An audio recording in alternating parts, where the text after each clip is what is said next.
Բարի երեկո, խոսքի իրավունքում այսօր Անդրանիկ Թևանյանն է, բարև ձեզ, շնորհակալ եմ, որ համեցել եք, շնորհակալ եմ, որ ժամանակ գտաք եւ Գյումրիում չեք, Երևանում եք այս պահին եւ պատրաստվում եք պատասխանել իմ հարցերին։ Մայր Հայաստանը փաստորեն ուզում է կրկնել Երևանի հավաքանու ընտրությունների արդյունքները։ Ոչ թե կրկնել, այլ ավելի լավ արդյունք ցույց տալ բնականաբար, որովհետեւ այն ժամանակ մենք դեռ նոր էինք, շարժումը մի քանի ամիս էր ձևավորված, մենք ինչպես ասում են սկարաբլյանաբալ արեցինք, հիմա ավելի լավ արդյունք ենք ձգտում բնականաբար։ Ինչ պատկեր ունենք այսօր Գյումրիում, ովքեր են մտել մրցագորգ, ով ում մարտն է, ով ում դրածոնն է, ով ինչի համար է մտել պայքարի մեջ։ Տեսեք 9 ուժ են մասնակցում, բայց ես այդ 9 ուժերի նախ կբաժանայի երկու մասի, հետո մյուս մասերը կասեմ։ Երկու մաս են առումով, որ կա իշխանությունը, որը իշխանազավթում իրականացրեց Գյումրիում, այդ հարցով մենք իդեպ հակակոռուպցիոն հանձնաժողով ենք դիմել եւ քննչական կոմիտե, այնտեղից դեռ լոլոներ են մեզ հրամցնում, իբր հանցակազմ չկա, բայց ակնհայտորեն Նիկոլ Փաշինյանը պաշտոնական դիրքի չարաշահում է իրականացրել,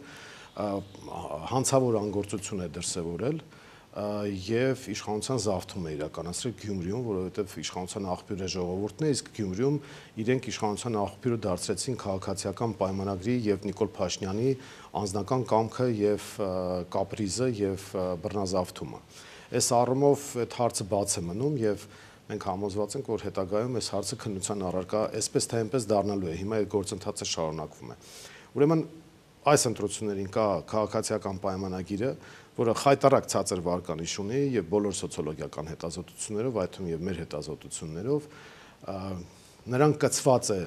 Եվրաքվ, Եվրադաշինք կոչվածը, որը մոտավորապես նույն տարբերակով է կցված, ինչ Երևանում արեցին Հանրապետություն կուսակցության միջոցով, բայց արդեն այդ փորձը կա, գյումրեցիները արդեն տեսել են, թե իրենց ինչ է ներկայացնում այդ Արամ Սարգսյանը, որ իրեն ներկայացնում է իբր Վազգեն Սարգսյանի գաղափարների կրող, բայց խայտառակ ձևով վարկաբեկում է Վազգեն Սարգսյանին եւ առևտրի առարկա է սարքել Վազգեն Սարգսյանի հիշատակը նրա անցած ուղին։ Ուրեմն այս արեմտամետ կամ ավելի ճիշտ թուրքամետ կոչվածներն են, որոնց ներքաշել են պրոցեսի մեջ համ գաղափարական առումով հակառուսականությունը եւս մեկ անգամ քարոզելու եւ կոնկրետ Գյումրիում 102 ռազմաբազայի դեմ հանդես գալու եւ նաեւ օգտագործում են որպես այսպես ասած զապաս պագրիշկա, որպեսզի ԿՊ-ն կարողանա ինչ-որ մեկին ունենալ, դա նշանակում է, որ իրենք փորձել են զորով քաշել նաեւ ականջներից բռնած քաշել բերել ավականի մտցնել նաեւ այդ Եվրոդաշինքին, ինչքանով կստացվի թե ոչ գյումրեցիներն են որոշելու, բայց Երևանի փորձը ցույց է տալիս, որ դրանց որևէ քվ պետք չի տալ, ընդհանրապես ԿՊ-ին է պետք չի տալ։ Իսկ եթե այդ ռասկլադով էլ չստացվի, ասենք անասնագողության վտանգ տեսնում եք։ Կա, անասնագողության վտանգ միշտ է կա, որովհետեւ քաղաքական դաշտում անասուններ միշտ կան, բայց պետք է այնպես անել, որ նախ մթնոլորտը փոխվի, եւ երկրորդ այդ անասունները պետք է հասկանան, որ իրենք խորտակված նավակում են հայտնվելու, որովհետեւ Նիկոլ Փաշինյանի իշխանությունը այսպես թե այնպես ամենաուշը 26-ին ավարտվելու է, ամենաուշը։ Եթե արտահերթ պրոցեսներ չլինեն, եթե փողոցով ինչ-որ բան չլինի, միևնույնն է 26-ի ընտրություններով իր հարցերը լուծվելու են, որովհետեւ ինքը արդեն անտեր է մնացել եւ բոլորը առումով լեգիտիմ չէ։ Հիմա այս ավարտեն բաժանումները եւ մի օգուել են բերել, չեմ էլ հիշում։ Ֆայտոնի վրա նկարներով հետո այդ չգիտեմ, ճիշտ ասած, կարող գյումրեցիները գիտեն, բայց մի խոսքով այդ դաշտում, իշխանական դաշտում այս 3-ն են։ Մնացած 6-ը գտնվում են ոչ իշխանական, ես չէի ասի բոլորը ընդդիմադիր են, բայց որովհետեւ դա կյանքը ցույց կտա թե ով է։ Այս ոչ իշխանական դաշտում արդեն մյուս տեխնացուներն են եւ այդտեղ վառ արտահայտված քաղաքական հիմնական օպոնենտը այս իշխանության Մայր Հայաստանն է, որովհետեւ մյուսները կամ որպես անհատ են հանդես գալիս, այսինքն կուսակցությունը կամ դաշինքը երկրորդ պլան է մղված, քաղաքական պատասխանատվությունը երկրորդ պլան է մղված, կամ թաքցնում են իրենց իրական քաղաքական հնարանին, մենք չենք թաքցնում։ Այսինքն Մայր Հայաստանը բոլորը գիտեն, թե ով է Մայր Հայաստանը, հասցեն, հեռախոսի համարը, ամեն ինչ հայտնի է Մայր Հայաստանի, ով է ղեկավարում, ինչ թիմ է, ինչ պատասխանատվություն ունի։ Հիմնական օպոնենտը Մայր Հայաստանն է քաղաքական առումով, Անձերի մակարդակով այս իշխանություններին օպոնենտը նաև Վարդան Ղուկասյանը, նախկին քաղաքապետ, եւ մնացածն էլ դիրքավորվում են արդեն որպես հակաիշխանական թիմեր։ Մենք սկզբունքներ ենք հայտարարել եւ այդ սկզբունքները կոչ են կանում, որ մյուս քաղաքական ուժերն էլ ովքեր իրենց ներկայացնում են որպես ընդդիմություն, ընդունեն կամ իրենք էլ հայտարարեն։ Սկզբունք համար 1, որևէ պարագայում քաղաքացիական պայմանագրին չմիանալ հետընտրական, նախընտրական, ընտրական, որևէ փուլում, այսինքն Երևանի ավականու պես հանրապետությունը հանդես եկավ, ասենք, ընդդիմություն, իբր թե հետո գնաց կծվեց եւ դարձավ Տիգրան Ավինյանի որոշումների դակիչը։ Այս բոլոր թանկացումները նաեւ Արամ Սարգսյանն է պատասխանատու եւ այն խմբակը, որը կծվել էր այդ ձեր ասած անասնագողության շրջանակներում։ Ուրեմն Գյումրիում դա թույլ չտալու համար այս գլխից պետք է կանխել եւ դրա համար կոնկրետ հրապարակային հայտարարություն է պետք, որ որևէ պարագայում ԿՊ-ի հետ չեն համագործակցելու։ Երկրորդ սկզբունքը տեսեք, Մայր Հայաստանը բնականաբար ինչպես բոլոր ուժերը մասնակցում է հաղթելու նպատակով եւ մենք հավակնում ենք քաղաքապետի պաշտոնին։ Ու մենք համոզված ենք, որ Գյումրի փոփոխությունների շեմինը եւ նոր թարմ լիցք պետք է հաղորդել քաղաքին։ Այս առումով Մայր Հայաստանը, այսպես ասած, բոլոր առումներով ունի բոլոր նախադրյալները, որպեսզի հավակնի դրան, որովհետեւ մենք ունենք Իդեմս Կարեն Սիմոնյանի շատ լավ կառավարիչ, որը իր փորձով կարող է քաղաքին օգուտ տալ, մեր քաղաքապետի տեխնացուն։ Մենք ունենք թիմ, որը հանրության տարբեր շերտերից է ներկայացված եւ իդեպ ձեր գոլեգան Դերենիկ Մալխասյանը լրագրողական գործունեությունը դադարեցրեց հենց ավականու ընտրություններին մասնակցելու, որպես նաեւ հանրային դեմք ներգրավելու։ Մեր թիմում կան տարբեր մասնագետներ, տարբեր շերտերի ներկայացուցիչներ, մենք ունենք թիմ, մենք ունենք ծրագիր ամենակարևորը, որը եւ ընթացիկ կառավարմանն է վերաբերում Գյումրիի եւ հերանեկարային զարգացմանը, խոսքը ազատ տնտեսական գոտու եւ Գյումրիում հարկային ռեժիմի առումով ազատ քաղաքի համակարգի ներդրումն է։ 7700 ստորագրություն ստացանք ի աջակցություն այդ ծրագրի եւ կարելի ասել, որ մենք առաջադրվում ենք նաեւ այդ 7700-ի անունից, որովհետեւ նրանք ստորագրելով աջակցել են մեր այդ ծրագրին։ Այս առումով մենք համարում ենք, որ հիմնական օպոնենտը մենք ենք եւ պայքարելու ենք հենց իշխանափոխության համար։ Այսօր արդյոք ծրագրերի պայքար է գրում եւ նաեւ ծրագրերը։ Նաեւ որքանով, այսինքն այդ տոկոսային հարաբերակցությունը այսօր կռիվ է գնում իշխանությունը վերցնելու համար, որը հետո զարգացնեն, տարածել նաեւ ամբողջ հանրապետության վրա։ Ես ոնց նայում եմ դա էլ կա, տեսեք, դա էլ կա։ Մենք էլ Երևանում նաեւ այդ ծրագրով ենք մասնակցում, բայց մենք Երևանի զարգացման ծրագիրել ունենք եւ այսօր դուք տեսնում եք, որ Մայր Հայաստանի Երևանի հավաքանու անդամները ինչպես են ամենօրյա ռեժիմով, բառից բուն իմաստով, դուք հաստատ լրահոսին հետևում եք եւ ամեն օր ինչ-որ նյութ, ամեն օր, այո, նյութ ունեք տալու Մայր Հայաստանի խմբակցության ներկայացուցիչներից, այսինքն Երևանի ավականին որպես մոդել ցույց է տալիս, թե օրինակ Գյումրիում ինչպես է պետք աշխատել։ Ծրագրերի առումով կա շերտ եւ այդ շերտը շատ լուրջ շերտ է եւ ազդեցություն ունի մյուսների վրա, որը պահանջում է ծրագիր եւ ես համոզված եմ, որ Գյումրիում մեր ծրագիրը նայելու են։ Ոչ բոլորը, բայց այն շերտը, որը հետաքրքրվում է այդ ծրագրով, ինքը ազդեցության իր հնարավորություններով նաեւ մյուսներին է տարածելու դա, այսինքն պետք է եւ տեխնացու, եւ թիմ,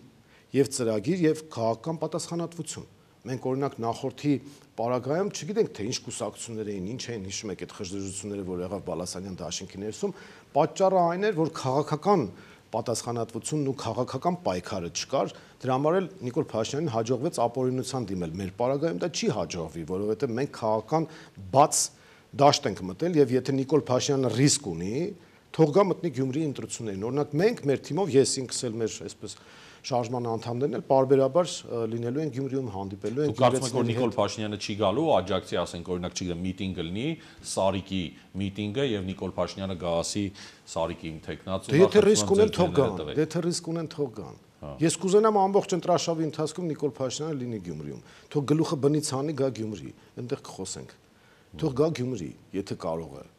Եթե ինքը համարում է, որ ասելիք ունի կամ երես ունի գյումրեցիների մոտ, թող գա։ Ավելի լավ, մենք քաղաքական մրցակցություն կանենք,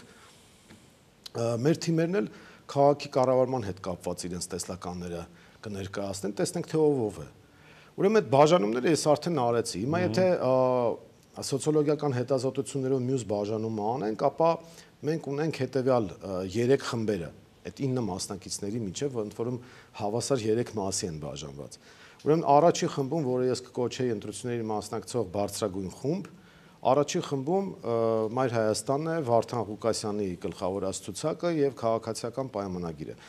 Քաղաքացիական պայմանագիրը այն պատճառով, որ զուտ վարչական եւ այլ տիպի լծակներ ունեն, դրա համար էլ իրենք մտել են բարձրագույն խումբ, այսինքն եթե դա չլիներ, ասենք իրենց տեխնացուն կամ ԿՊ-ն ուղիղ դեմքով ոչինչի չէին հասնի, եթե իշխանական լծակներ չլինեին։ Առաջին խումբը այս 3 ուժերն են եւ հիմնական ձայների բաշխվածությունը լինելու է այս 3 ուժերի միջև։ Սա եւ սոցիոլոգիական հետազոտություններն են ցույց տալիս եւ մեր դիտարկումներն են եւ մեր վստահությունը, որ այդպես էլ պետք է լինի։ Երկրորդ խմբում նրանք են, ովքեր սահմանային են, այսինքն կարող են անցնել հաղթահարել այդ շեմը, դա այդ եվրաթուրքերի բլոկն է, որը սահմանային վիճակում է, բայց դրանք ձեն եւ խորհրդարանական խմբակցության հետ առնչություն ունեցող, պատիվ ունեմ հետ առնչություն, ՀՀԿ-ի հետ ավելի ճիշտ առնչություն ունեցող երկու տեխնացուներ, որոնք էլի մտել են ընտրապայքարի մեջ, բայց ոչ այդ անունների տակ, ոչ այդ կուսակցությունների տակ եւ երրորդ խմբում ակնհայտ աութսայդերներն են, գոնե այս պահին այդպես եմ ես տեսնում, հետազոտությունների արդյունքում, որոնք ամենայն հավանականությամբ խնդիրներ կունենան, այսինքն մենք այս պահին ստարտային վիճակում ունենք այդ պատկերը եւ մենք բոլոր այդ հատվածներում ներկայացված ենք, այսինքն ունենք եւ շտաբային աշխատանք, եւ քաղաքական տեքստ, եւ քաղաքի զարգացման ծրագիր։ Այս 3 շերտերն էլ մասնակցում են ընտրություններին եւ իրար հետ կարելի ասել ինչ-որ կապող խողովակներով։ Իսկ ով է այսօրվա գյումրեցին, արդյոք ուսումնասիրել եք։ Ով է պոտենցիալ ընտրողը, ինչով է սպეციფიկ գյումրեցի ընտրողը։ Տեսեք, սոցիալապես դեպրեսիվ քաղաք է Գյումրին եւ դա իշխանությունների մեղքն է, ընդ որում ոչ միայն այս իշխանությունների, բոլորն էլ այդ 30 տարվա ընթացքում ինչ-որ խնդիրներ լուծել են, բայց մեծ հաշվով խնդիրները գլոբալ չեն լուծվել։ Եթե մենք գանք շատ ավելի հետ գնանք դեպի Ալեքսանդրապոլ հասնենք, ամեն մի պատմական ժամանակահատվածում Գյումրին ունեցել է լոկոմոտիվային մի հատ ֆունկցիա, որի շուրջ զարգացել է քաղաքի կյանքը։ Եթե Ալեքսանդրապոլի ժամանակ դա, այսպես ասած, ռազմական բերդ էր եւ այդ նշանակությունը ուներ տարածաշրջանում եւ ռուսական կայսրության տրամաբանության շրջանակներում, ապա հետո այդ երկաթգծի համակարգի զարգացման պարագայում Սովետ միության ժամանակ արդեն երկաթգծի շուրջ ձևավորված հանգուցային քաղաք, որը արդեն շարունակում էր այն տրադիցիան, որ հարավային Կովկասում կա Թբիլիսի, Գյումրի եւ Բաքու։ Հիմնականում այս 3 քաղաքներն էին հանգուցային հարավային Կովկասում եւ Գյումրին իր դերակատարումը ուներ եւ մենք տեսնենք, որ նույնիսկ պատմական առումով կոլորիտ ունի Գյումրին, իր պատմական դեմքը պահպանել է եւ այս առումով ինքը այդ տնտեսական զարգացման լոկոմոտիվի դեր ուներ Գյումրին,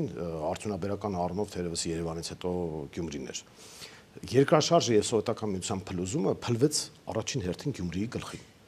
Եվ մարդիկ բոլոր առումներով սոցիալական աղետի ենթարկվեցին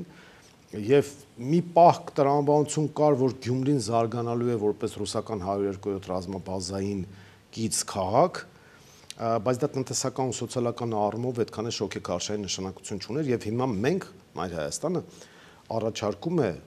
նոր տրամաբանություն Գյումրիի զարգացման, այսինքն հաշվի առնելով, որ բացի ծովայինից Գյումրին ունի բոլոր տրանսպորտային միջոցների հնարավորություն, Հայաստանում շատ քիչ քաղաքներ կան այդպիսի, այսինքն կա օդանավակայան, կա երկաթգծի կայարան եւ հյուսիս-հարավ մայրուղու վրա գտնվող հանգուցային կետ։ Հաշվի առնելով այն հանգամանքը, որ Գյումրին աշխարհագրորեն եւ Թուրքիային է մոտ, եւ Վրաստանին է մոտ, եւ հավասար որոշակի հեռավորության վրա Երևանից եւ ջավախահայությունն էլ համեմատաբար, այսպես ասած, խիտ կոմպակտ բնակեցված որպես հատված մոտ է Գյումրիին, սրան գումարած օդանավակայանը, մենք տեսնում ենք, որ Գյումրիում ազատ տնտեսական գոտու ստեղծման հնարավորությամբ հսկայական զարգացում է կարելի ապահովել եւ օդանավակայանին կից լոգիստիկ կենտրոնի կառուցմամբ եւ Մարմարաշենի ճանապարհի վրա մոտարապես մենք հաշվարկել ենք 300 հեկտարանոց տարածք կա, այնտեղ կարելի է ազատ տնտեսական գոտի ստեղծել, իսկ քաղաքը չինական մոդելով հայտարարել որպես ազատ քաղաք, այն առումով, որ ազատ քաղաքում հարկային բեռը համապետականի մասշտաբով լինում է կիսով չափ պակաս բոլոր հարկատեսակների մասով, ուղղակի այնտեղ նախապայմաններ կան, որ ֆիրման պետք է գրանցված լինի Գյումրիում, պետք է գործունեությունը ծավալի Գյումրիում եւ ներգրավված լինեն բացառապես Գյումրիում հաշվառված աշխատակիցներ։ Այս առումով, օրինակ Չինաստանը այդպես տարբեր քաղաքներ զարգացրել է եւ Գյումրին ունի բոլոր հնարավորությունները դառնալու առանց չափազանցության, եթե այդ ծրագիրը կյանքի կոչվի, որը մենք նախատեսել ենք 25 տարվա համար, սա իհարկե ենթադրում է համապետական նոր իշխանություններ եւ այլն, բայց գյումրեցիներն պետք է պահանջատել լինեն, որովհետեւ ազատ տնտեսական գոտու մասին բոլորը խոսել են, այդ թվում եւ այս իշխանությունները, բայց կյանքի չեն կոչվել։ Վերջին որոշումը կառավարության 2019 թվականին է կայացվել, բայց մնացել է թղթի վրա։ Հիմա մենք նաեւ մեր շփումներով մեր ռուս գործընկերների հետ որոնք բնական շահագրգռվածություն ունեն ռուսական ռազմաբազա ունեցող քաղաքը զարգացված վիճակում տեսնելու, եկել ենք այն եզրակացության, որ պոտենցիալ կա, որպեսզի ներդրողներ կան, հատկապես ռուսական միջավայրից, եւ մեր նախնական զրույցներից հանգել ենք այն եզրակացության, որ իրոք այդտեղ մեծ հնարավորություններ կան։ Հիմա այս բոլոր հանգամանքները հաշվի առնելով, մենք կարծում ենք, որ Գյումրին զարգացման հեռանկարներ ունի։ Ընթացիկ կառավարումը այլ հարց է, բայց տեսեք Գյումրիի բյուջեն 14 միլիոն դոլար է տարեկան, 9 միլիոնը գալիս է Երևանից դոտացիա, 5 միլիոնը հավաքում են տեղում։ Այդ քաղաքը չի կարող զարգանալ մեծ հաշվով դրանում։ Ուրեմն պետք է մի խթան հանդիսանալ ինչ-որ մի ձևով, որ կարողանա քաղաքը շոգեքարշի պես քաշել ոչ միայն Շիրակի մարզին, այլև ամբողջ Հայաստանին։ Այսինքն մենք բիզնես մայրաքաղաքի հնարավորություն տեսնում ենք։ Գյումրին տրադիցիոն առումով մշակութային մայրաքաղաք կարող է դառնալ, բայց այստեղ էլ են միջոցներ պետք, մենք ծրագիր ունենք այդ պապամշակութային բոլոր օբյեկտների վերականգնման եւ այլնի, բայց միջոցներ են հարկավոր, որպեսզի զուտ պոպուլիստական չլինի հայտարարություն, եւ Գյումրին կարող է դառնալ նաեւ զբոսաշրջության մայրաքաղաք իր կոլորիտով, իր քաղաքի հնարավորություններով։ Այս ամեն ինչի համար փող է պետք։ Փողը մենք տեսնում ենք ազատ տնտեսական գոտու ծրագրի զարգացման միջոցով։ Հիմա դուք ասում եք ինչպիսին է ընտրողը դեպրեսիվ վիճակում է, որտեղ սոցիալական համակարգը փլուզվել է իր վրա, թոշակառուների խնդիրներ կան, մենք այդտեղ ծրագիր ունենք, որտեղ առանձին հատկացումներ կարող են քաղաքապետարանի միջոցներից տալ տեղի թոշակառուներին, խոցելի խմբերին սոցիալական, բայց սրա համար համընդհանուր փոփոխություն է պետք եւ այս առումով մենք գյումրեցիների քվեն ակնկալում ենք։ Ուրիշ ես ծրագրային այդպես բան չեմ տեսել նույնիսկ ԿՊ-ի կողմից, որը ֆորմալ առումով իշխանությունը ինչ-որ ծրագիր պետք է առաջարկի։ Անձերի մակարդակով եթե գնա կռիվը, մենք այդտեղ էլ ենք շահող, որովհետեւ մեր տեխնացուն ամբից գործարար համբավ դրական ունեցող մարդ է եւ կարողանում է համախմբել իր շուրջը տարբեր շերտերի, նաև այս վերջերս իրենք երիտասարդական խումբ էին ստեղծել եւ Կարեն Սիմոնյանը գլխավորել է այդ խումբը եւ ինքը կարող է կոնսոլիդացնել, այսինքն կոպիտ ասած, եթե գյումրեցի տղաների կամ տղա տեսակի պայքար գնա, այդտեղ մենք ամաչելու ոչինչ բան չունենք, մեղմ ասած, մենք այդտեղ է շահեկան վիճակում ենք, եթե գնա ծրագրերի կռիվ, մենք այդտեղ է շահեկան վիճակում ենք, եթե գնա քաղաքական կռիվ, մենք այդտեղ էլ ենք շահեկան վիճակում, որովհետեւ մենք արմատական ընդդիմախոս ենք ներկա իշխանություններին եւ մյուսների պես չենք թաքնվում, ասենք որ մենք գիտեք ինչ ասենք, այսինչ դաշինքի տակ ենք համարում։ Շատ լավ, հասկացանք դուք ինչ եք պահանջում, բայց արդյոք ուսումնասիրել եք, թե ինչ է ակնկալում այսօրվա գյումրեցին իր քաղաքային իշխանությունից, արդյոք դրա վրա են հիմնված ձեր ծրագրերն ու առաջարկները։ Գիտեք, տարբեր մարդիկ տարբեր ակնկալիքներ կարող են ունենալ։ Տեղական ընտրությունները առանձնահատկություն ունեն, այդ մայլի տղա, ընկեր, բարեկան, հարևան համակարգը մի քիչ ավելի ուժեղ է աշխատում, քան համապետականի ժամանակ։ Այս առումով մեր թիմը, իդեպ ցուցակի մեծության առումով մենք երկրորդն ենք, 56 հոգի կա ներկայացված մեր ցուցակում, ավականու քանակը 33-ն է։ Ամենաշատը ԿՊ-ն իր վարչական ռեսուրսներով, մենք կատակով ասում ենք ԿՊ-ի բոլոր ընտրողները հայտնվել են ԿՊ-ի ցուցակում, 99 հոգի են ներկայացրել եւ մենք 56 հոգի ենք ներկայացրել եւ այդ մեր կապերով նաև տեղերում ենք աշխատելու, որպեսզի այդ տեղական նացիոնալիզմը կամ այսպես ասած բակային նացիոնալիզմը նույնպես չանտեսենք։ Մյուս շերտը դա քաղաքի ծրագրերի, քաղաքի զարգացման հետ կապված շերտն է Գյումրիում, որը պահանջում է ծրագիր, պահանջում է թիմ, պահանջում է կառավարչական որակներ, այս առումով մենք էլի առաջարկ ունենք գյումրեցիների եւ մյուս շերտը քաղաքական է, որը ասում է ինձ տեղական ընտրությունը չի հետաքրքրում, դուք ասեք Նիկոլին քշելու եք, թե չէ, այս առումով մենք նույնպես որևէ թաքցնելու բան չկա, մենք ԿՊ-ի հիմնական գաղափարական ընդդիմախոսն ենք այնտեղ որպես քաղաքական ուժ։ Ինչի պետք է մարդիկ ձայնը տան հենց մայր Հայաստանի համամասնական ցուցակին, հատկապես որ արժանիքի համար եւ ինչի ակնկալիքով, ասենք Վարդան Ղուկասյանի աշխատանքները տեսել են, կարող մարդիկ կան, որոնք չեն սիրում, մարդիկ կան, որոնք սիրում են, դա այլ հարթություն է, բայց Վարդան Ղուկասյանը ինչ-որ կոնկրետ գործեր արել է, կոնկրետ իշխանության օրոք եւ նաեւ օգնությամբ ու շնորհիվ փաստացի ունի արած, ձեզ ինչի համար տան։ Տեսեք, մեր համապետական գործունեությունը գյումրեցիների աչքի առաջ է եւ ոչ միայն գյումրեցիների։ Այսինքն Մայր Հայաստանի քաղաքական դիրքորոշումը հայտնի է։ Երկրորդը Մայր Հայաստան խմբակցության գործունեությունը Երևանի ավականին բոլորի աչքի առաջ է, ասում են արդեն ծառը եւ պտուղը երևում է։ Հաջորդը մեր տեխնացուն նոր թարմ շունչ է հաղորդում իր գործունեությամբ եւ մենք կարծում ենք, որ Գյումրին փոփոխությունների շեմին է եւ նորի կարիք ունի եւ այդ նորը ներկայացված է Մայր Հայաստանի ցուցակով եւ հաջորդը մենք ունենք ծրագիր ամենակարևորը մեր ծրագիրը կարող են քննադատել եւ իդեպ դեմագոգիկ ձևով քաղաքացիական պայմանագիրը քննադատում է բայց չեն էլ հասկանում թե ինչ են ասում իրենք որովհետեւ իրենք քննադատում են մի բան որի որոշումը իրենք էլ էին կայացրել բայց չէին իրագործել հիմա մենք ասում ենք ստիպում ենք որպեսզի այդ ծրագիրը իրագործվի բայց ոչ իրենց ծրագիրը այլ մեր թարմացված ծրագիրը մենք գաղափարն ենք վերցրել որ այդտեղ պետք է իրականացնել հիմա բոլոր այս առումներով մենք տեսնում ենք որ գյումրեցին այն գյումրեցիները ովքեր ուզում են նոր թարմ փոփոխություններ երիտասարդ շունչ չեն ուզում նախորդ բարքերի վերադարձ, չեն ուզում այս գործողներին, ուզում են քաղաքական պատասխանատու թիմ, որը ներկայացված է, իրենք պետք է ձայն տան Մայր Հայաստանին եւ մենք պարտավորվում ենք հրապարակավ, որ այդ ծրագիրը կիրականացնենք։ Իսկ եթե որևէ մեկի մոտ հնարավորություն չեղավ 51+ հավաքել, մենք այդ սկզբունքներն ենք հայտարարել, մենք ասում ենք ընդդիմադիր դաշտում նրանք ովքեր կանցնեն անցողիկ շեմը եւ ընդդիմադիր դաշտում թեկուզ մեկ ձայնով ավելի շատ ձեն կհավաքեն մյուս տեխնացուների համեմատ ուրեմն մյուսները պետք է պարտավորվեն որ իրենց ավականու քվեն տալու են այդ տեխնացուի օգտին չհավաքնելով որևէ գործադիր պաշտոնի որովհետեւ մենք չենք ուզում պաշտոնակռվի մեջ մտնել եւ չենք էլ ուզում որպեսզի մեր հետ պաշտոնակռվի մեջ մտնեն այսինքն պատկերացրեցիք մենք այսպես ենք ասում անցել են ենթադրենք x y z ուժերը ընդդիմադիր դաշտից եւ 3-ի կամ 4-ի հանրագումարը 50+ է անում ուրեմն ով որ ամենաշատը հավաքած կլինի ձայներից պետք է մյուսները այդ ամենաշատ հավաքածին թեկուզ մեկ ձայնով շատ հավաքածին իրենց քվեն տան չմտնեն առևտրի մեջ պաշտոնի եւ վերահսկեն տվյալ տեխնացուի գործունեությունը արդեն ավականու ինստիտուտի միջոցով գումարած գաղափարական ընդհանրություններ ճշտեն։ Մարդիկ ձեն հավաքեն մի հատ փոխքաղաքապետի պաշտոն չուզեն։ Իհարկե ոչ։ Որովհետեւ դա կվերածվի պարզ առևտրի։ Շուկայի կվերածվի, մենք այդպես չենք կարծում։ Մենք կարծում ենք, որ ոչ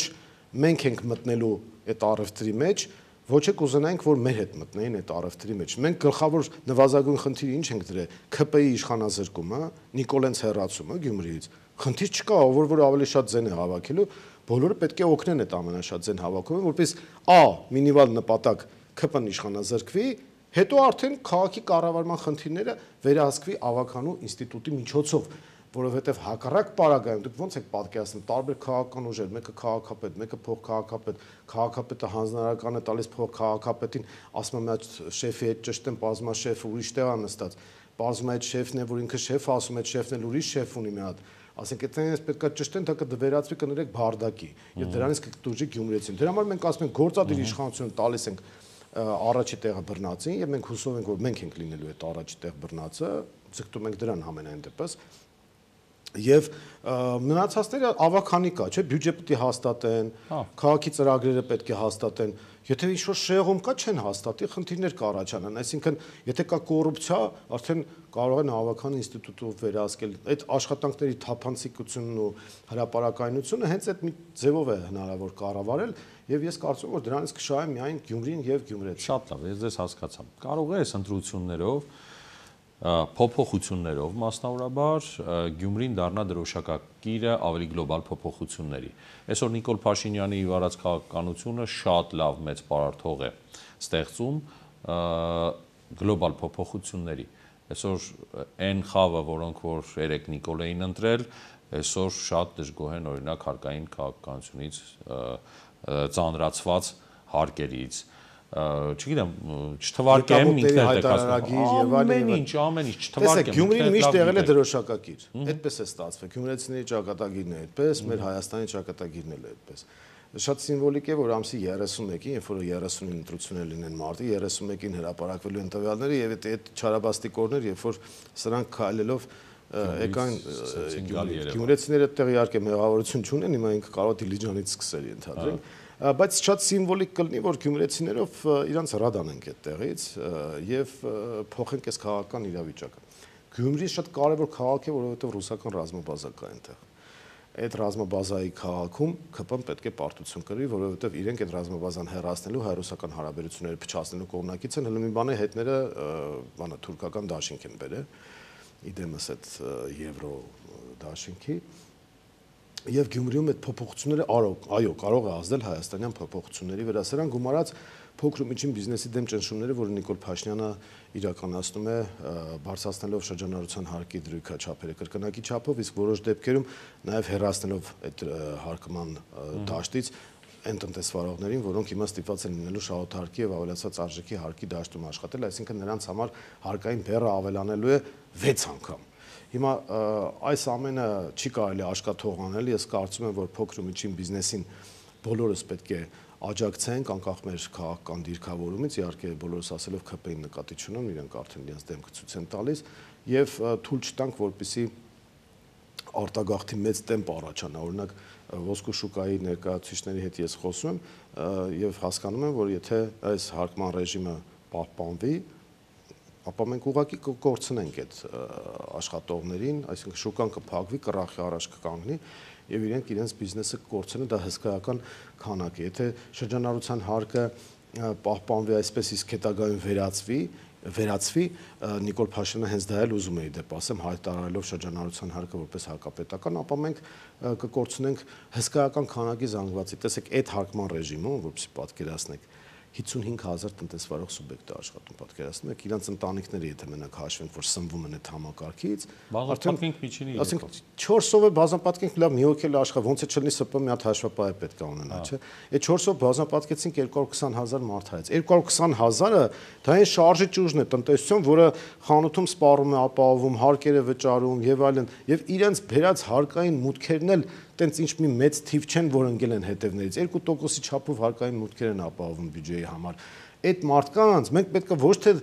կեղեքենք, այլ շնորհակալություն հայտնենք, որ իրանք չեն դառնում նպաստառու, թոշակառու, արտագաղթող։ Պետք է շնորհակալություն հայտնենք, որ այդ մարդիկ բիզնես են բացել, աշխատում են, իրենց գլուխը պահում են։ Հիմա եթե փաստաթղթա շրջանառության հետ է խնդիր կա, պետությունը կամաց պետք է վերևից սկսած լուծելով գա, այլ ոչ թե մտնի փոքրերին կեղեքի, ասի գնացեք հաշիվ ապրանքագիրը վերցրեք, որպեսզի մենք ձեր շրջանառությունը ֆիքսենք եւ ձեզ գնդակահարենք։ Մենք ընդհակառակը Մայր Հայաստանի առաջարկը այն է, որ 115 միլիոնը տարեկան դարձնենք 180 միլիոն տարեկան շրջանառություն եւ շրջանառության հարկը սահմանենք 1%, իսկ որոշ բիզնեսների դեպքում հաստատագրված վճար։ Օրինակ ոսկու շուկայում ես կարծում եմ ամենատրամաբանականը հաստատագրված վճարն է։ Այդ մարդկանց ամենապարզեցված ձևով պետք է հարկման ռեժիմ սահմանել եւ ստանալ բիզնեսի որոշակի զարգացում։ Հիմա այս վիճակում չի կարելի բռնել խեղդել այդ մարդկանց, ասել դե գնացեք ու փակվեք։ Այդ մարդիկ վարկերի տակ են, այդ մարդիկ որոշակի հարաբերություններ ունեն, ինչպես են տակից դուրս գալու այս բոլորովս, չէ՞ որ մեր քաղաքացիներն են, ինչ տարբերություն։ Այդ մարդիկ նաև այս պետությանը զինվոր են տալիս, այս պետությանը սպառող են տալիս, այս պետության շարժիչ ուժն են։ Այդ միջին խավ կոչվածը հենց այդ տիրույթում է ձևավորվում։ Եթե մենք վերցնենք, ասենք, բյուջեի մուտքերի ընդհանրենք 10 խոշորը ապահովում է, դա այդքան էլ լավ բան չի։ Մենք պետք է ամեն ինչ անենք, որ փոքր ու միջին բիզնեսը այնքան զարգանան, որ իրանք հարկային մուտքերի հսկայական մասը ապահովեն, այդ ժամանակ արդեն կզրուցենք իրար, այդ անցնենք ավելացված արժեքի հարկի, շահութարկի, բայց աշխարհը այսօր գնում է հարկերի պարզեցման ճանապարհով։ Վերցնենք մենք հարևան Վրաստանը։ Շատերը բողոքում են, ասում են բիզնեսները այստեղից հանում տանում են Վրաստան։ Բայց որովհետև այնտեղ հարկային ավելի լավ ռեժիմ է, բարենպաստ պայման է, կապիտալը փախչում է այնտեղ, որտեղ ավելի կոմֆորտ զոնա է իր համար։ Հիմա մենք փոխանակ այնպես անենք, որ Վրաստանից կապիտալը գա այստեղ ներդրումներ անի։ Այնպես անենք, որ այս Ռուսաստան արևմուտք, Ռուսաստան Ուկրաինա բախման պարագայում ռուսական կապիտալը որպես խաղաղ նավահանգիստ իր կապիտալը բերի այստեղ, մենք ամեն ինչ անում ենք, որպեսզի իրենք փախնեն։ Ինչ արեցին սրանք, նաև բանկային գաղտնիքը գործնականում վերացրեցին։ Հիմա ուզում են բոլորի գրպանները մտնել, ասում են համընդհանուր հայտարարագիր արեք եկամուտների, որի նպատակը ակնհայտ է ինձ համար, հետագայում բոլորին հարկման ռեժիմի տակ մտցնելը։ Այսօր ասում են այդպիսի բան չկա, բայց վաղը դա են անելու։ Սա է ընդհանուր առմամբ, այնպես որ ես ասեմ, որ մեր քաղաքացիները